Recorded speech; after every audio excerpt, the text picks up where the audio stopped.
Bismillahirrahmanirrahim. Assalamualaikum dan salam sejahtera kepada pegawai Jabatan Pendidikan Melaka, barisan fasilitator dan juga rakan-rakan guru besar. Salam Jabatan Pendidikan Negeri Melaka, pendidikan berkualiti, insan terdidik negara sejahtera, mendidik dari hati dengan penuh integriti, #JPN Melaka Jenama Kerajaan nombor 1. Tuan-tuan dan puan-puan, saya Cikgu Siti Salina binti Muhammad Nasir, Guru Besar Sekolah Kebangsaan Ujung Pasir akan berkongsi dengan tuan-tuan dan puan-puan kajian tindakan saya yang bertajuk mengaplikasi kaedah multisensori dalam meningkatkan minat murid masalah pembelajaran terhadap membaca suku kata. Untuk makluman tuan-tuan dan puan-puan, kajian tindakan ini saya jalankan bersama dengan guru-guru di sekolah saya yang terdiri daripada guru-guru pendidikan khas, Ketua Panitia Bahasa Melayu, Guru Pendidikan Islam tahun 1 dan juga Guru Pemulihan Khas. Tuan-tuan dan puan-puan, berikut ialah sebuah sedikit profil sekolah saya, iaitu saya Siti Salina binti Muhammad Nasir, Guru Besar yang dilantik pada tanggal 1 hari bulan 9 2021. Sekolah saya adalah sekolah Grade A Luar Bandar, ditubuhkan pada tahun 1965, yang mempunyai enrolment murid adalah seramai 205 orang, bilangan guru seramai 30 orang, staf sokongan 6 orang dan sesi persekolahan adalah sesi pagi. Baiklah tuan-tuan dan puan-puan. Data pertama yang saya kaji dan saya lihat sebagai guru besar baru di Sekolah Kebangsaan Ujung Pasir ialah data pemantauan PDPC, SKPMG Standard 4 dan data PBD Januari hingga Mac. Dan kesinambungan daripada itu, saya melaksanakan pencerapan PDPC setelah sekolah mula bersemuka pada bulan Oktober kepada guru-guru Sekolah Kebangsaan Ujung Pasir. Daripada pencerapan itulah kajian tindakan ini tercetus, iaitu apabila saya membuat pencerapan PDP ke atas seorang guru PPKI. Semasa pencerapan itu, beliau mengajar kemahiran membaca kepada murid masalah pembelajaran tahun 3, di mana muridnya terdiri daripada pelbagai kecerdasan. Dan dalam PDPC tersebut, beliau menggunakan teknik multisensori. Kali pertama saya menjalankan pencerapan ke atas beliau pada 29 hari bulan 10 dan kali kedua pula ialah pada 25 hari bulan 11 bersama-sama dengan tim yang terdiri daripada guru PPKI, Ketua Panitia Bahasa Melayu, Guru Pendidikan Islam 1 dan juga Guru Pemulihan Khas bagi melihat sesi PDPC beliau ke atas kelas dan murid yang sama. Tuan-tuan dan puan-puan, apa itu multisensori? Kaedah multisensori adalah merupakan aktiviti mengaplikasi pelbagai deria, iaitu sekurang-kurangnya 2 atau lebih dalam proses pengajaran dan pembelajaran pengetahuan baru. Ini adalah menurut Muhammad Raihan Sapi dan juga Kim Huatan 2020. Pendekatan multisensori ini adalah berasaskan prinsip kognisi dan integrasi deria. Kognisi merupakan proses mental untuk mentafsir, mempelajari dan memahami sesuatu proses pembelajaran, termasuklah pengamatan yang berlaku dalam otak manusia dengan penggabungan rangsangan pelbagai deria iaitu visual, auditory, kinestetik dan taktikal. Pembelajaran yang mengaplikasikan kaedah multisensori ini membantu guru untuk memastikan keberkesanan objektif pembelajaran, merancang dan mengatur strategi pengajaran secara sistematik. Ia juga menyediakan murid dengan elemen penerokaan kendiri serta pelibatan murid dalam proses PDP. Kaedah multisensori ini sebenarnya tuan-tuan dan puan-puan sangat berkait rapat dengan teori kecerdasan pelbagai oleh Howard Gardner yang menyatakan bahawa setiap individu mempunyai perbezaan dari segi kekuatan dan kelemahan yang menyokong kecerdasan individu. Menurut Lush 2004. Teori ini sebenarnya menggariskan 9 jenis kecerdasan yang berbeza. Kaedah multisensori ialah juga pendekatan pengajaran pembelajaran yang memerlukan murid mengaktifkan pelbagai sensori seperti visual, auditory, kinestetik dan sentuhan secara serentak. Kaedah ini sebenarnya adalah merangsang okey, dan menyokong kognitif kanak-kanak yang menghadapi kesukaran membaca dengan memberi kebebasan kepada deria yang bersesuaian untuk bertindak secara aktif. Okey. Menjana maklumat daripada rangsangan pembelajaran dan persekitaran menurut Kodmas dan Karatib 2018. Dalam kaedah ini juga tuan-tuan dan puan-puan, aktiviti permainan menjadi aktiviti utama. Ini kerana menurut Ahmad Muhammad Saleh 2004, permainan merupakan satu teknik yang baik untuk menjadikan pengajaran di sekolah lebih menarik dan praktis. Permainan memberi peluang untuk meningkatkan kemahiran sosial merentah domen pembangunan secara bersepadu. Ini adalah juga menurut Juliet Hart Burnett 2018. Tuan-tuan dan puan-puan, penyataan masalah dalam kajian ini ialah murid bermasalah pembelajaran sukar menguasai kemahiran membaca disebabkan oleh murid tidak mengenal huruf. Okey.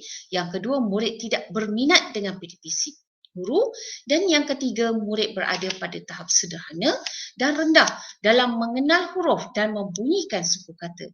Dan yang keempat, murid mudah lupa apa yang baru dipelajari dalam jangka masa 10 minit ataupun lebih singkat. Tuan-tuan dan puan-puan, dalam kajian tindakan yang bertajuk kemahiran multisensory ini, fokus kajian bagi kajian tindakan ini ialah meningkatkan minat membaca suku kata KV dalam kalangan murid bermasalah pembelajaran pelbagai kategori. Objektif kajian tindakan pula ialah untuk meningkatkan kemahiran mengeja dan membatang suku kata terbuka KV dalam kalangan murid bermasalah pembelajaran. Persoalan kajian pula ialah adakah kemahiran mengeja dan membatang suku kata terbuka KV dalam kalangan murid bermasalah pembelajaran dapat ditingkatkan dengan menggunakan kaedah multisensory.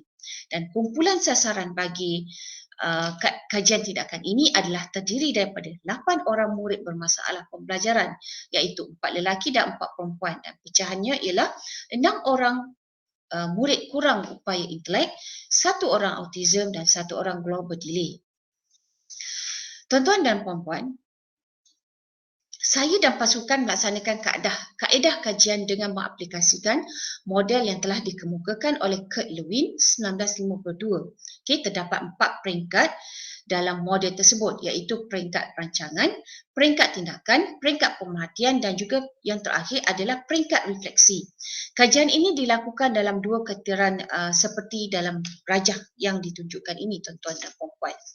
Okey, untuk peringkat merancang, kami menjalankan pemerhatian ke atas murid untuk dijadikan responden. Okey, setelah mengenal pasti murid ataupun responden dan masalah, kami merancang satu tindakan sebagai rawatan kepada masalah yang menjadi fokus utama. Jadi selepas itu, kami memula menyediakan kerangka kajian, iaitu objektif kajian, membentuk soalan kajian, kepentingan kajian, membuat rujukan alat-alat kajian serta merancang tindakan.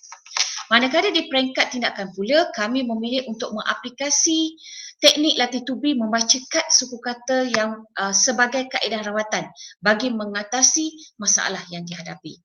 Okey, kad suku kata dibina berdasarkan tahap keupayaan murid. Pemeringkatan suku kata KV diutamakan bagi memudahkan murid membaca mengikut kemampuan mereka. Okey, murid hanya menyebut dan membaca 2 suku kata KV dan 2 patah perkataan sahaja. Dalam pada itu, ilustrasi ataupun gambar-gambar yang berkaitan disertakan bagi memudahkan murid memahami maksud perkataan yang dibaca. Di samping itu juga murid-murid dikehendaki membuat latih tubi yang berasaskan kad suku kata, contohnya memadankan kad suku kata dengan gambar, mencantumkan kad suku kata menjadi perkataan pendek. Pembelajaran mastery digunakan sebagai pendekatan bertujuan untuk memastikan pelajar ataupun murid betul-betul menguasai sesuatu isi pelajaran dengan baik sebelum beralih kepada peringkat yang lebih tinggi. Okey, tuan-tuan dan puan-puan, Baik, seterusnya peringkat pemerhatian ataupun memerhati. Dalam membuat pemerhatian, kami membuat catatan ke dalam nota lapangan tentang setiap peristiwa dan perkembangan yang berlaku kepada murid. Fokus utama yang pemerhatian kami adalah berdasarkan soalan kajian. Kami juga menggunakan borang senarai semak untuk memerhati peningkatan tahap pembacaan murid-murid. Manakala di peringkat refleksi pula ialah refleksi dilakukan untuk mengenal pasti setakat mana tahap dan peringkat bacaan murid itu. Adakah murid itu telah menguasai tahap bacaan tahap mudah yang diberi? Kami juga merefleksi kekuatan dan kelemahan kajian yang dijalankan untuk membuat penambahbaikan pada kitaran-kitaran yang seterusnya. Manakala pengumpulan data, bagi pengumpulan data yang kami lakukan dalam kajian tindakan ini, kami menggunakan beberapa instrumen, iaitu pertama ialah pemerhatian. Melalui pemerhatian ini yang telah dijalankan, didapati murid-murid ini tidak dapat mengecam dan mengingat semula suku kata yang dieja, menyebabkan mereka lupa dan tidak dapat mencantumkan suku kata yang dieja membentuk perkataan. Jadi selain daripada itu, mereka juga kurang jelas dengan bunyi huruf dan juga suku kata walaupun telah diulang-ulang beberapa kali. Apabila menulis pula, mereka akan melakukan kesalahan ejaan seperti mencampur huruf besar dan kecil, tidak menjarakkan perkataan dan meninggalkan huruf dalam perkataan. Yang kedua ialah temu bual. Hasil daripada temu bual, instrumen yang kedua iaitu temu bual. Hasil dari temu bual yang dilakukan, guru-guru menyatakan bahawa murid ini kurang memberi perhatian dan tumpuan semasa pengajaran dalam kelas dijalankan. Murid tidak serius belajar dan banyak bermain dan buat kerja lain semasa guru mengajar. Dan yang ketiga, instrumen yang kami lakukan ialah iaitu melalui rakaman video, iaitu merakamkan setiap kali waktu atau sesi PDPC dilaksanakan. Dan yang terakhir ialah instrumen yang kami gunakan, senarai semak, iaitu senarai semak digunakan ketika melakukan pemerhatian. Kami menyeraikan item-item untuk menilai kemahiran yang diperhatikan. Item-item yang terdapat dalam borang senarai semak adalah berkaitan dengan tahap kemahiran membaca dua suku kata KV. Jadi bagi memudahkan proses triangulasi semasa menganalisis data ni, kami juga memilih menyediakan borang senarai semak yang perlu dilengkapkan oleh guru mata pelajaran selepas sesi rawatan ini dilaksanakan. Cara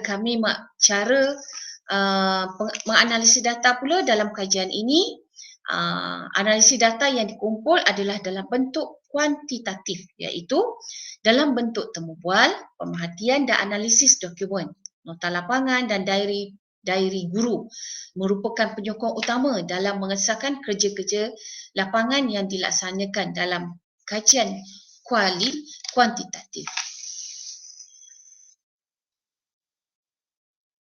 Ini dia tuan-tuan dan puan-puan, ini adalah sedikit saya tunjukkan contoh borang senarai semak yang kami bina kepada setiap orang, iaitu seramai 8 orang murid yang dijadikan sebagai responden. Okey, tuan-tuan dan puan-puan, tindakan yang dijalankan ataupun intervensi dalam kajian tindakan ini. Okey, baik. Kaedah multisensori ini akan mengintegrasikan pelbagai sensori dalam proses pengajaran dan pembelajaran yang berpusatkan aktiviti dan mengaplikasikan teknik bermain dalam mengeja, membatang serta menyebut suku kata yang dipelajari. Permainan yang dijalankan menggunakan bola dan pergerakan anggota badan. Seperti mana yang tuan-tuan dan puan-puan lihat di dalam gambar di sebelah ini. Dalam set induksi, murid ini dibimbing melantun dan menangkap bola dengan kiraan.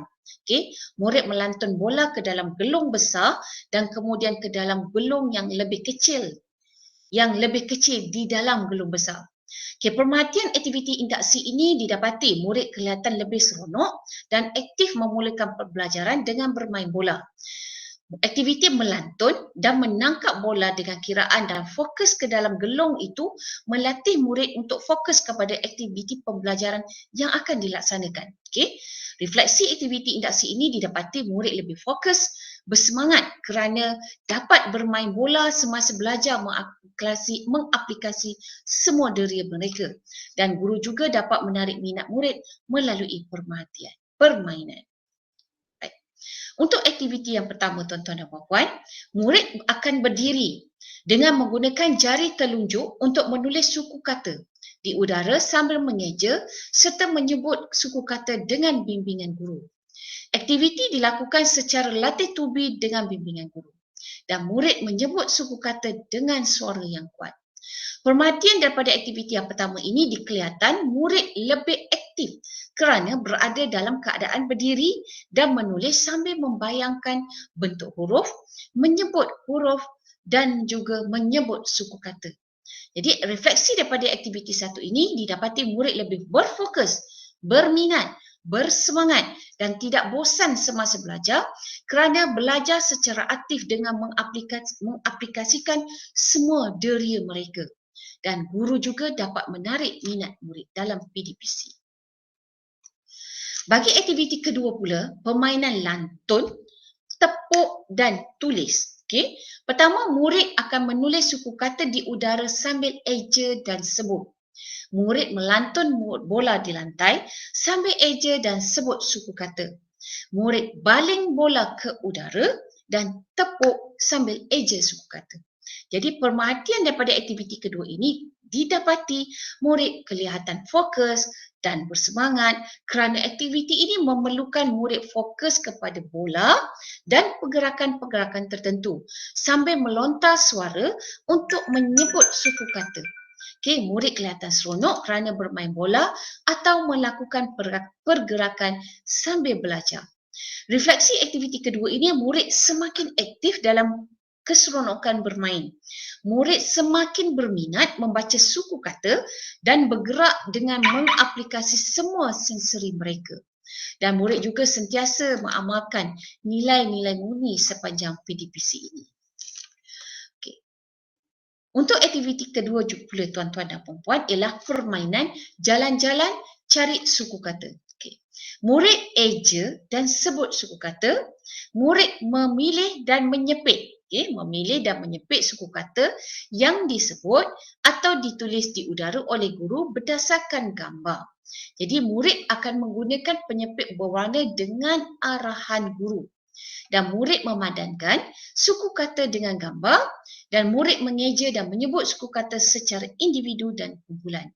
Perhatian daripada aktiviti ketiga ini tuan-tuan didapati, murid kelihatan fokus dan bersemangat kerana aktiviti ini memerlukan murid fokus kepada sebutan guru dan atau tulisan di udara sambil mengeja dan membaca suku kata. Murid juga kelihatan seronok kerana bermain bola atau melakukan pergerakan sambil belajar.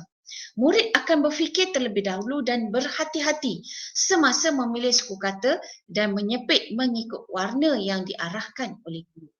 Refleksi daripada aktiviti ketiga ini didapati murid mempunyai persaingan yang sihat antara rakan-rakan dan juga mereka menyemai sifat yakin, dapat menyemai sifat yakin dan berani mencuba dalam diri murid-murid, terutamanya di kalangan murid-murid yang mempunyai masalah pembelajaran. Okay.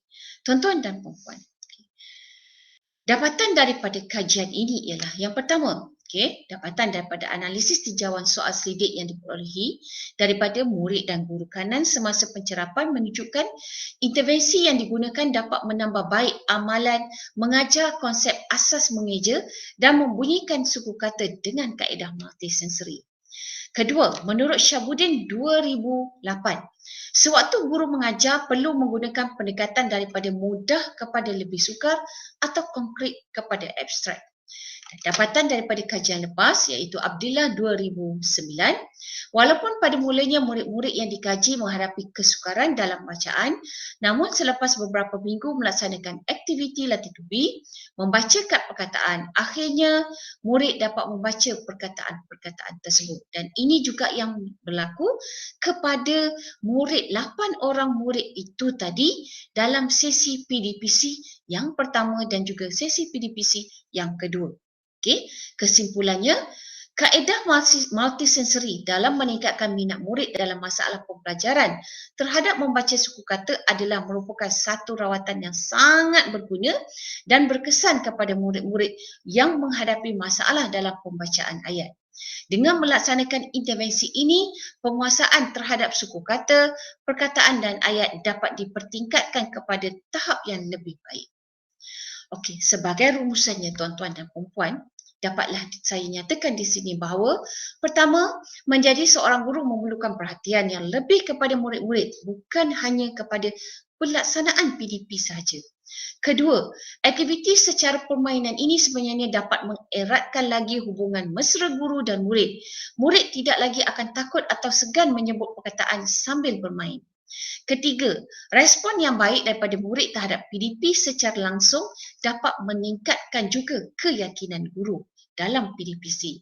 Dan keempat, cadangan kami ialah untuk mengaplikasikan kaedah multisensori ini pada mata pelajaran yang lain, iaitu seperti mata pelajaran bahasa Inggeris, Jawi, kerana sistem dan kaedah yang sama, iaitu menggunakan kaedah multisensori. Dan yang kelima, kaedah ini bukan sahaja sebenarnya sesuai untuk murid masalah pembelajaran, tetapi juga boleh diaplikasi kepada murid-murid pemulihan khas, prasekolah dan juga arus perdana. Jadi tuan-tuan dan puan-puan, inilah dia bahan-bahan rujukan yang saya jadikan sebagai rujukan semasa membuat kajian tindakan ini. Baiklah tuan-tuan dan puan-puan, sekian sahaja daripada saya, dan sesungguhnya apa sahaja yang lemah dan kurang itu adalah datang daripada kekurangan diri saya, dan yang lebih dan yang baik itu adalah datang daripada Allah Subhanahu Wa Taala. Saya sudahi dengan wabillahi taufiq wa hidayah. Wassalamualaikum warahmatullahi taala wabarakatuh.